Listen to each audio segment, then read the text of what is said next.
अन्नपुर नाम के एक गांव में शादी चल रही होती है। वाह, मजा आ गया फूफा जी। शादी में क्या खाना बना है, बाराती तो उंगलियां चाटते रह जाएंगे। हाँ, तुमने सही कहा, पनीर की सब्जी का तो कोई जवाब ही नहीं।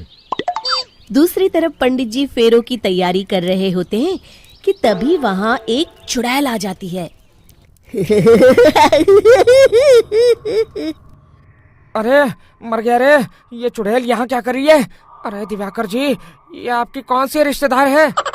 अरे मुझे क्या पता, क्यों भाग्यवान, कहीं ये तुम्हारे मायके से तो नहीं आई है?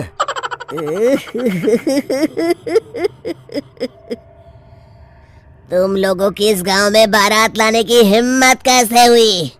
मेरे रहते इस गांव में किसी की शादी नहीं हो सकती। अब तुम लोग देखो मैं क्या करती हूँ।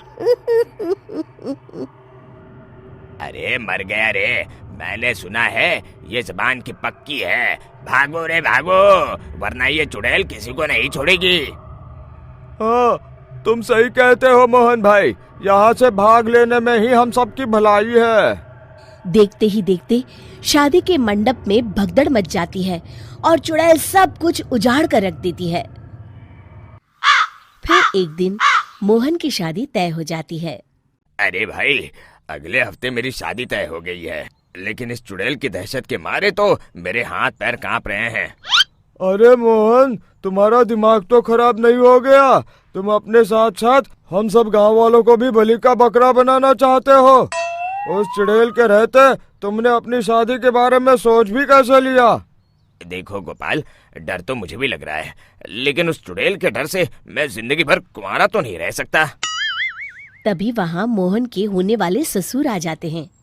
अरे ससुर जी, आप? देखो, अब तक मैं तुम्हारा ससुर बना नहीं हूँ और शायद बनूंगा भी नहीं। ये आप क्या कह रहे हैं? मैंने तो शादी का कोड भी सिलवा लिया है। मैं अपनी बेटी की शादी किसी अच्छे गांव में कराना चाहता हूँ। तुम्हारा गांव तो भूतिया गांव है। मैं तो क्या, अब तो कोई भी अपनी लड़की इस गांव वालों को नहीं देगा। इस तरह चुड़ैल के डर से उस गांव में किसी की भी शादी नहीं हो पाती। फिर एक दिन गांव के जमींदार अपनी बेटी की शादी करने का विचार करते हैं, लेकिन चुड़ैल के डर से उनकी भी हिम्मत जवाब दे देती है। अगर मेरी बेटी की शादी तय समय से नहीं हुई तो मेरी नाक कट जाएगी। मुझे कुछ करना ही होगा। एक सलाहकार के कहने पर जमींदार काशी से एक बहुत ही नामी तांत्रिक को अपने घर बुलवाते हैं, जो भूत चुड़ैल को पकड़ने में माहिर माना जाता था। जमींदार साहब, आप चिंता मत करिए। इस गांव की सीमा में प्रवेश करते ही मुझे उस चुड़ैल के बारे में सब पता चल गया था। आप उसे जल्दी से जल्दी कैद कर लीजिए ताकि मैं अपनी बेटी की शादी कर सकूं। जब वो चुड़ैल एक इंसान थी, तब ठीक उसकी शादी करने वाले दिन ही उसकी और उसके होने वाले पति की एक दुर्घटना में मौत हो गई थी। उसका होने वाला पति आज भी भूत बनकर जंगल में भटकता है। इसलिए जब तक चुड़ैल की शादी नहीं हो जाएगी, वो किसी और की भी शादी नहीं होने देगी। ये आप क्या कह रहे हैं? अगर वो भूत भी हमारे गांव में आ गया तब हमारा क्या होगा? ये आदमी बीच में बहुत बोलता है, इसे बाहर निकालो। उसके बाद तांत्रिक बताते हैं कि अगर उस भूत के साथ चुड़ैल की शादी करा दी जाए तो वो चुड़ैल हमेशा हमेशा के लिए उस गांव को छोड़कर चली जाएगी। जमींदार साहब, आप अपनी बेटी की शादी की तैयारी शुरू कर दीजिए। मैं कुछ गांव वालों को अपने साथ लेकर उस भूत को ढूंढने जंगल की ओर जाता हूँ। इस तरह जमींदार निश्चित होकर अपनी बेटी की शादी करवाने लगते हैं, लेकिन तभी वहाँ चुड़ैल आ जाती है। मैंने तुम गांव वालों को समझाया था ना कि इस गांव में कभी कोई शादी नहीं करेगा। लगता है तुम लोग मुझे हल्के में ले रहे हो। चुड़ैल जमींदार की बेटी को उठा लेती है।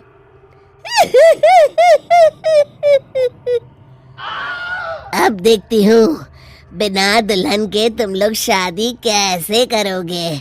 मैं इसे अपने साथ ले जा रही हूँ। छोड़ मुझे, पिताजी, मुझे बचाइए। अरे कोई मेरी बेटी को बचाओ।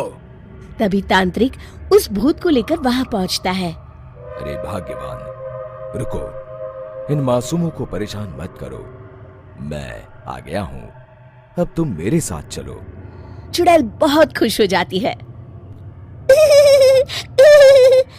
आप आ गए, चलिए अब हम मंदिर में चलकर शादी कर लेते हैं। अरे अरे अरे अरे, ये क्या कह रही हो? मंदिर में जाके दोबारा मरना है क्या? चलो, आज से हम जंगल में रहेंगे। चुड़ैल चली गई, अब मेरी शादी हो जाएगी। इस तरह सभी गांव वाले खुशी से झूमने लगते हैं। सास बहू में हंगामा, घर आए शकुनी मामा। सुबह सुबह सास अपने भाई को फोन लगाती है। हेलो, अरे किधर है तू? बहन की कोई खबर नहीं लेगा? यहाँ मेरी सारी सत्ता लूट रही है धीरे धीरे करके। अरे क्या हुआ दीदी, सुबह सुबह ये रुदाली क्यों शुरू कर दी? ऐसा क्या पहाड़ा टूटा है? अरे तेरे धर्मराज ससुर ने तिजोरी की चाबी बहू को दे दी है। पैसों का हिसाब भी उसी के पास रहता है। सिर्फ तिजोरी की ही नहीं, बेटे की चाबी भी उसी के पास है। अब उसी की बात सुनता है। अरे जल्दी से आ जाना, वरना तेरी बहन कंगाल हो जाएगी भाई। अरे बहन श्री, रहो टेंशन फ्री, आ रहा हूँ मैं तेरी बहू का पासा पलटने। अगले ही दिन मामा घर में आ टपकते हैं। अरे मामा जी, पाए लागू। बहू, पाँव छू के पैरों के नीचे की जमीन खींचना तो कोई तुमसे सीखे। हाँ, क्या मतलब मामा जी? अरे तुमने अपनी सास के पाँव छुए और पूरे घर की सत्ता हड़प ली। साले हैं? साहब, साले साहब कब आए आप? आ तो 40 साल पहले गया था। तुम्हारा दिमाग कुछ ज्यादा ही चलता है और जुबान भी। खैर, तुम्हारी बहन पे गए हो ना इसीलिए। जीजा जी, आप काफी मजाकिया हो गए। वैसे बहू ने घर की सत्ता हड़पी नहीं है, उसको दी गई है। वो गुणी है, समझदार है और उत्साही भी है। एक किताब भी लिख दीजिए ना अपनी बहू की तारीफ में जीजा जी। तभी सास वहां आ जाती है। अरे भाई, मेरे भाई आ गया तू, आजा आजा आजा, तेरे लिए पकवान बनाए हैं मैंने। हाँ हाँ साले साहब, खाइए। आपके घर में तो मिलते नहीं होंगे पकवान। क्या मतलब? मतलब आपके घर में आपकी बहन थोड़ी ना रहती है, उनके हाथ के पकवान थोड़ी ना मिलते होंगे, यही कह रहे थे ना ससुर जी? हाँ बहू, यही कह रहा था मैं। सास अपने भाई को अंदर ले जाती है और कहती है, ये हलवा खा के कुछ जलवा दिखा दे भाई। लूडो। अरे हाँ हाँ, लूडो भी खेल लेना। पहले बहू के हाथ से सत्ता लेने की कोई तरकीब ढूंढो। लूडो खेलेंगे, जो जीतेगा सत्ता उसकी। अरे पर मुझे तो खेलना ही नहीं आता। तू बस चाल चलना, पासे तो मैं फेंकूंगा और मेरे हाथ से फेंका गया पासा मेरी मर्जी के खिलाफ नहीं आता। अरे लेकिन तेरे जीजाजी रहेंगे तो ये काम कैसे होगा? हर रविवार जीजाजी शाम को अपने दोस्तों के साथ बैठने जाते हैं। वहाँ उनकी महफिल जमेगी और यहाँ बहू की महफिल उजड़ जाएगी। अरे एक नंबर का कमीना है तू।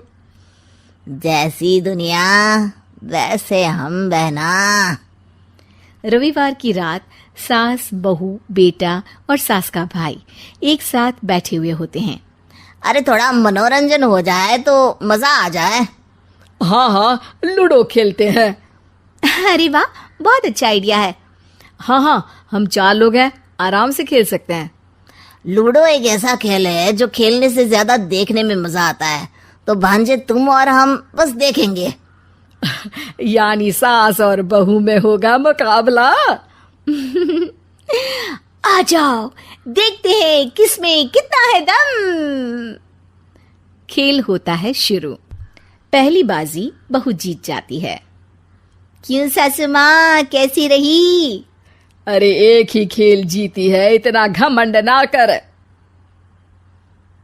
खेली तो तुम बहुत अच्छा हो बहू, लेकिन ऐसे फीके फीके खेलने में मजा नहीं आ रहा। कुछ दांव पे ना लगे तो क्या मतलब। ठीक है, आप जो कहेंगे मैं दांव पर लगा दूंगी। वादा करो, खेल छोड़ के भागना मत। अरे हाँ मामा जी, पक्की बात।